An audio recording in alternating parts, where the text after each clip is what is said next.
Assalamualaikum warahmatullahi wabarakatuh. Berjumpa kembali bersama Ibu Risma. Tema 1, mata pelajaran PKN, materinya Persatuan dan Kesatuan dalam Keberagaman. Yang pertama tentang persatuan dalam keberagaman masyarakat Indonesia. Nah, persatuan dalam keberagaman masyarakat Indonesia ini sangatlah penting. Oleh sebab itu, setiap warga negara harus bertanggung jawab dalam menjaga persatuan dan kesatuan dalam keberagaman ini, sehingga terciptalah masyarakat yang rukun dan harmonis. Nah, jadi walaupun negara kita ini adalah negara yang beragam bahasa, agama, suku, ras, dan lain-lain, jika kita selalu bersatu menjaga keberagaman ini, maka keberagaman ini akan menjadi perbedaan yang sangat indah. Coba kalian bayangkan, apa yang terjadi jika bangsa Indonesia ini tidak memiliki sikap menjaga persatuan dan kesatuan dalam keberagaman? Ya, benar. Yang pertama, warga negara Indonesia ini tentu saja akan berselisih, bermusuh-musuhan karena tidak menjaga persatuan dalam keberagaman.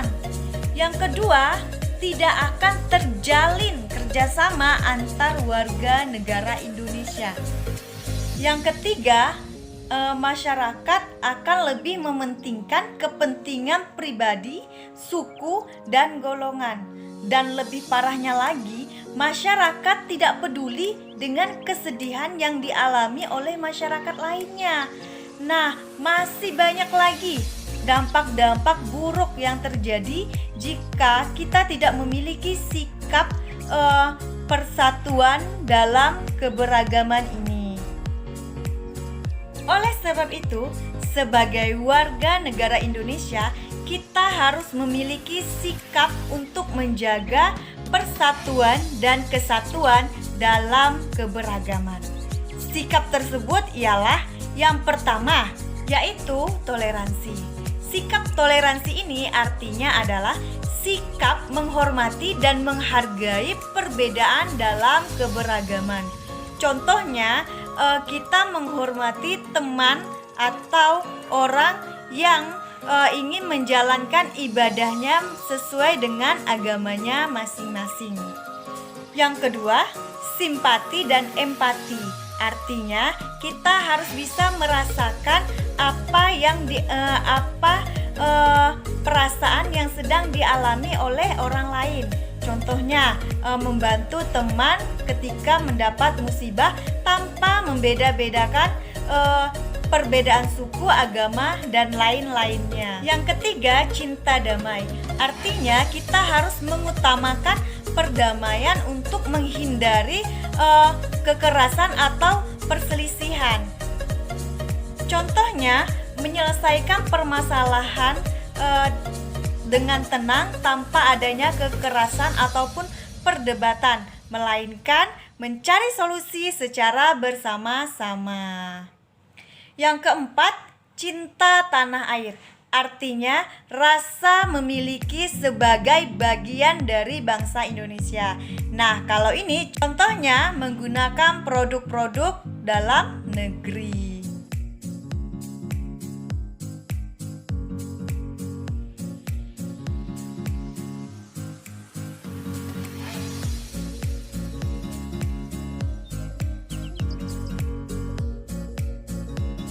Yang keenam, kerja keras.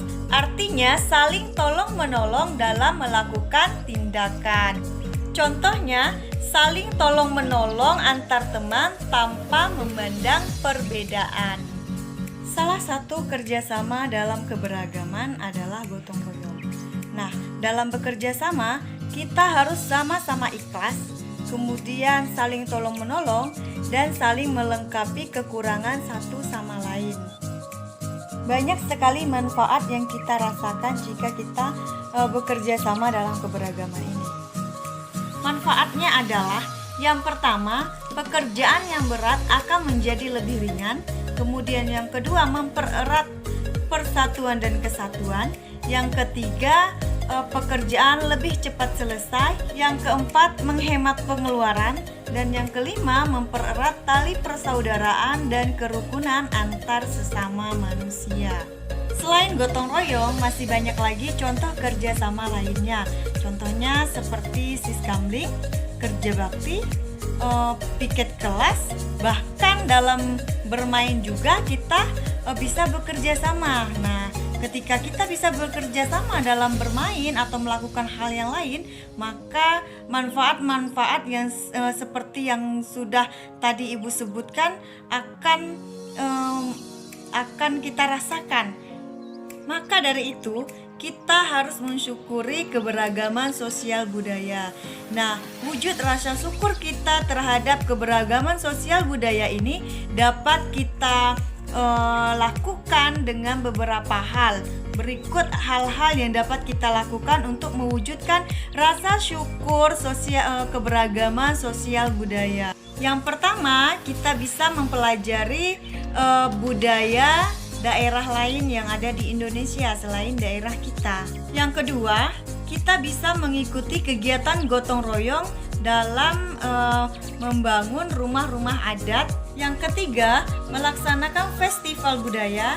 Yang keempat, kita bisa mengenakan pakaian adat pada saat acara-acara resmi atau acara-acara peringatan di daerah kita. Yang kelima, kita dapat mengunjungi museum-museum budaya. Yang keenam, menghormati umat agama lain yang sedang menjalankan ibadahnya masing-masing.